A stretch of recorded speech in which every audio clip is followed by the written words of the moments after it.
What's up guys, I'm Phoenix Master 1 and welcome back for some more Fire Emblem Heroes, and this is going to be my first impression and the stat speculation of the Ascended Laegjarn Banner, which also features Path of Radiance units.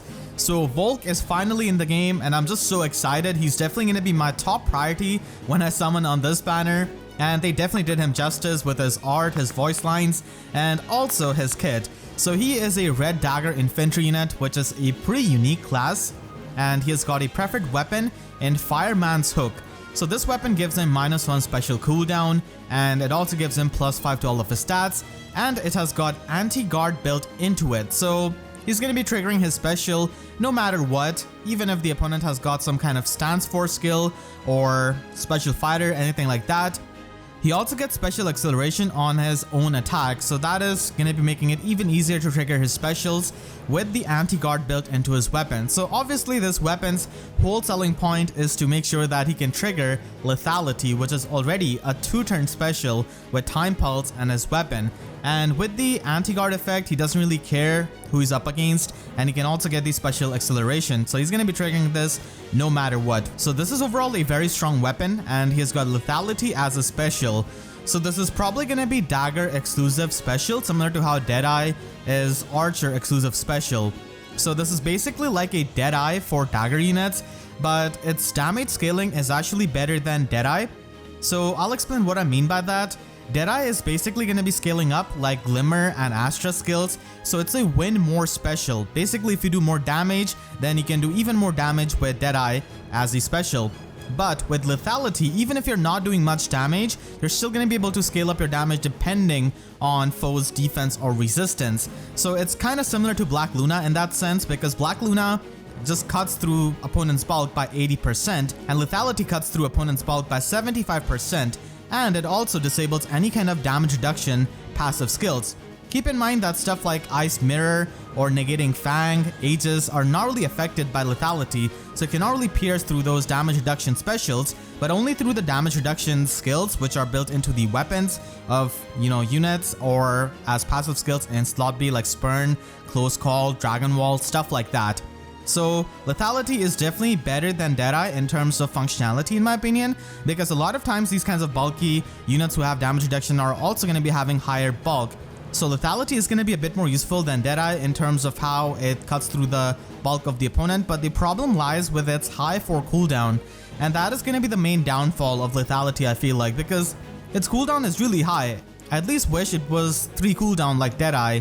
4 cooldown is honestly too high, and at that point he can also run other specials like the AoE specials. Lethality could be run on units like Volke, who already get the -1 special cooldown with their weapon and can run Time Pulse. Kaze is also another example of that. So it can also do it because he can also accelerate his special. He pretty much has his mini special spiral in his weapon, so he can definitely do that. So lethality is not going to be triggering as easily as Deadeye, and that's pretty much where it's kind of lacking. He also has Sturdy Impact, Null Follow-Up, and Time Pulse, so his base kit is just loaded with top tier fodder here. Most people are probably going to be inheriting Time Pulse and lethality at the same time because it really helps you trigger the skill. And the thing is that there are not too many defensive dagger units who would like to use this in the enemy phase, like a high cooldown special usually would be used on defensive units, because we don't have too many defensive daggers, so it's mostly going to be on player phase units or on offensive units most of the time, so the higher cooldown is going to be a bit annoying. So as for Volke himself, this is the stat spread I'm expecting on him. He definitely has 41 attack, at least 41 attack, because we can calculate the defense of this mana kit through this lethality damage. And then I think that he's definitely going to be pretty fast, kind of similar to Yuri. And with this kind of weapon, he needs to be fast to trigger that special. Because he has got Sturdy Impact, he's definitely going to be having more defense than resistance. So that is my stat speculation of Volke. Definitely is going to be a pretty strong dagger unit.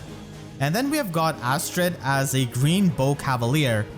I kind of wish she was blue or red, because we have gotten a couple of rainbow cavaliers as it is, Sedgar being one of the most recent ones, and we also have Wrath, Python, and of course Sue, but none of those units have a preferred weapon like Astrid, so she can definitely be pretty unique with this weapon, which is supportive in nature. If Astrid uses a rally skill on an ally, then she can give them the bonus doubler effect and also the extra 1 space movement. So bonus doubler is definitely pretty nice as a passive effect, and this extra movement is not going to be stacking up with stuff like the Tempest skills. And the extra movement is not given to the range cavalry units because they need to be best friends with Legendary Seeker to get that. In any case, she is a pretty solid support unit. Having bonus doubler as a passive effect is really nice, and bonus doubler has improved a bit because of the null panic effect of Ashera, and now that you can get that from the tier 4 rouse skills, it's gonna be a bit better, but still you gotta watch out for the lull skills and the dull skills, which can just ignore your visible buffs. So bonus doubler is decent overall, and the extra 1 movement can definitely be pretty annoying if you're gonna be facing Astrid in something like Aether Raids defense. You definitely have to watch out for that. So obviously with this weapon she's incentivized to run a rally skill, and a ruse skill is also pretty justified with this kind of supportive weapon. You can just support the allies even further by inflicting the opponent with the guard effect. The only thing which I don't really like about her kit is speed defense bond 4. The reason being is that I feel like unity skills are going to be a bit better than bond skills because of their 2 space condition, and bond skills as it is are not very good on cavalry units who have, high mobility. Bond skills are a lot better on, save armor units who are going to be staying near the allies, or just the enemy phase tanks who are easy to set up. As for stats, I think that she's going to be having a stat spread similar to this, having good offenses overall, and she's definitely going to be having around like 39 attack from what I calculated.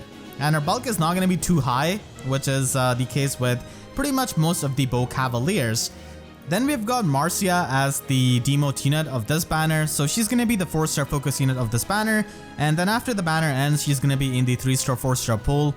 So she's another Lance Flyer, and she comes with Unbound Lance Plus, which is the non-seasonal version of Flowing Lance, which is really amazing because lances don't have nearly as easy of an access to good inheritable weapons as axes do. So Flowing Lance was definitely pretty hard to get, and many units love this lance because it basically has lull attack defense built into it with a solo condition, and this weapon is really amazing in arena and stuff like that. So pretty solid inheritable weapon that is going to be in the normal pool, and she also has Fury 3. So I'm really hoping that she can get Fury 3 at 4-star because more Fury fodder is never bad, and this is a really nice budget skill. Speed defense gap is also available on her. We did get speed resistance gap on Miranda actually, and she had that at 4-star. So this is the stats which I'm expecting on Marcia. I'm not really expecting her to have too high of an attack, but definitely am expecting high speed on her. And then we've got the star of this banner in Ascended Laegjarn. So she is going to be giving you the Floret when you summon her the first time. But like I said in my Floret guide video, if you're just going to be summoning for the Florets, I don't think it's too worth it. The unit itself should be giving you some value to your barracks and your gameplay. And Laegjarn here is a colorless bow cavalier. So we have definitely got a couple of them in the recent times, like Cyan Leaf, Wolf for example, and Laegjarn is one of the new ones. So I feel like Ascended Laegjarn is going to be a pretty solid and deceptively bulky bow cavalier because of her weapon, Flame of Muspel. So this gives her -1 special cooldown, and for triggering the effect of this weapon requires her to have a bonus active on her, and it's pretty easy to get because she already has a rouse skill in her base kit, so she's self-sufficient in that regard. But even then, it's not really hard to give a unit any kind of buff from a tactic skill or something like that, and anything that is a positive status effect counts as a bonus. So if she gets the orders buff from something like ground orders, she's still going to be having this weapon active. And if she has a bonus, then she can get +6 attack and speed during the combat, and then she can get pretty much the effect which is similar to her original version's Weapon Refine, except for the fact that the ceiling of this weapon is a bit higher than her Weapon Refine. So she can basically get extra stats to her attack, speed, defense, and resistance depending on the total sum of the bonuses on herself as well as the enemy. So this can go up to +12, and if the total sum of the bonuses on herself and the foe is 10 or more, then she can also get the half null follow-up, which allows her to bypass any kind of follow-up negation. So if a unit has got very fighter or anything like that, then she doesn't really care and she will double. And she can already get +6 to all of her stats with the rouse attack speed buff alone. And if you fully buff Laegjarn, then the total sum of bonuses that she will have is going to be 24, and 50% of that is going to be 12. So that is the maximum limit. She can get +12 to all of her stats, and she can also include the foe's buffs into this equation. So she's going to be enjoying the visible buffs to herself while also punishing the foes who have visible buffs, and she's going to be getting a lot of stats. And this is why she can be deceptively bulky, because she can basically be like a big ball of stats. I kind of wish that she got the full null follow-up, because then it would have allowed her to live even some really threatening opponents who have auto follow-up weapons. She doesn't have any kind of way of stopping the auto follow-ups, but she does have a way of getting past the follow-up negation skills, if it makes sense. So overall, a pretty solid weapon that can make her into a big ball of stats. And then she's got Moonbow and Sparrow 3 and also the Fortress skill. And then she comes with the tier 4 version of a Rouse skill.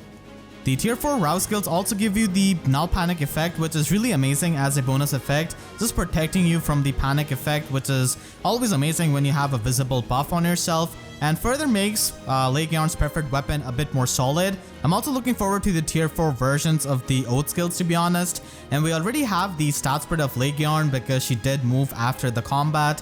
So she's going to be having 39 base attack, 41 base speed, 30 defense, and 18 resistance. Her bulk might not be the highest, but still she can pretty much reach the bulkiness of dual lift in a sense because of all the extra stats that she can get with the preferred weapons of hers.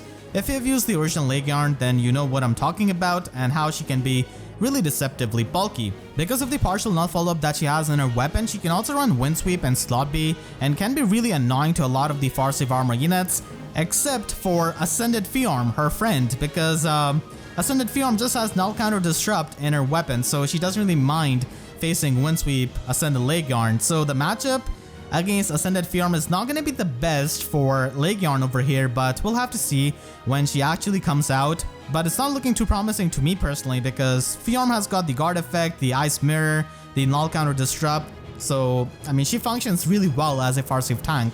So Laegjarn is probably not going to be able to beat her in a 1v1 most of the time. So that is the banner, and we also have Eitri as a green unit, so she's probably going to be the mythic at the end of this month. We also have Tanith as the instant demote unit. We're probably going to get her in some kind of quest or something like that. And it seems like she's going to be having the Steadfast Sword, which is basically like a non-seasonal version of Carrot Cudgel. So that is pretty much what I'm thinking. We also have a Grand Tier Battle unit in Bertram, so he's going to be a Sword Cavalier most likely. And he might have Rune Sword as his preferred weapon. I really hope that they give him a preferred weapon.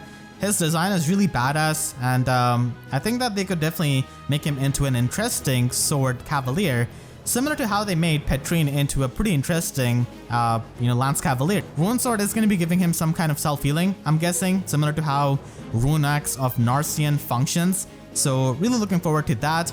And that is going to be our banners, so let me know in the comments what do you think about this banner, the new Ascended Laegjarn, and are you going to be pulling on this banner or not. So hope you all enjoyed this video. If you did, then make sure to leave a like and a comment, helps me tremendously. And if you really enjoyed, you can always support me directly by using super thanks or by becoming a YouTube member. And for more FEH videos, make sure to subscribe and hit the notification bell, because YouTube sub boxes are about as functional as Ascended Laegjarn against the Ice Mirror of Ascended Fiorm. So that's it, I'll see you guys next time. Thank you so much for watching and have a great day.